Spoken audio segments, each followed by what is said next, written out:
Flooding concerns now stretching across several states this evening. 8 major rivers nearing crest stage already swollen. And tonight, more drenching rain and severe weather on the way. In Maywood, Illinois, this was the picture through the windshield. Drivers faced with flash flooding, roadways suddenly disappearing. In Hanover Park, Illinois, entire neighborhoods surrounded by water there. And take a look at these images of Mount Rushmore. Obviously, you see the famous faces of the presidents there and the lightning flashes right behind them. And tonight, where they desperately need a break, there is more rain coming to Minneapolis, where that mudslide sheared away the land underneath the hospital. That hospital still standing. The forecast for the rain and possible tornadoes in a moment here. But first, ABC's Neil Karlinski outside Minneapolis tonight. Along the Crow River in the town of Delano today, the water is reaching its peak, just barely protected by a freshly built dike.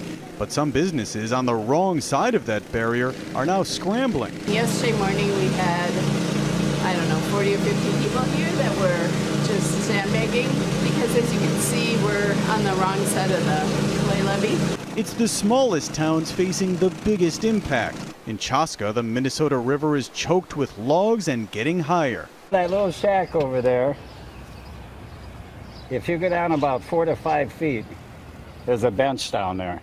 This, which looks like a pond, is actually the field where the state's high school baseball all-stars were supposed to play this weekend. That game had to be moved.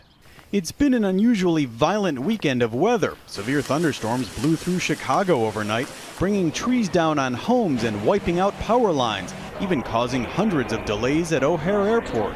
Back in Minnesota, where they're living through the wettest first half of the year on record, they're still coping with a series of mudslides, a number of them keeping us from reaching the small town of Henderson. But it's a forecast of more rain that has them concerned, because this land of 10,000 lakes can't take much more.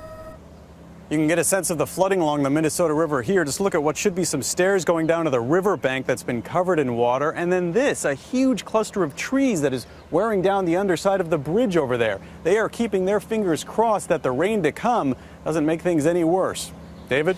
Neil Karlinski tonight. Neil, thank you. More rain on the way, as Neil points out. Let's bring in WABC meteorologist Jeff Smith, who's been tracking this in the Weather Center tonight. And Jeff, you were telling me the next 24 hours are going to be really difficult here. David, we're going to have thunderstorms moving over the same locations over and over again, and that will dump 2 to 3 inches additional rainfall and an axis extending from eastern Nebraska up through parts of Iowa and southeastern Minnesota, not too far from Minneapolis, St. Paul, locally over 3 inches with flash flooding in addition to the river flooding. And keep in mind, Minneapolis has had over twice the normal amount of rainfall so far this year. Yeah, they can't catch a break. In the meantime, you're also tracking severe weather on the move as well.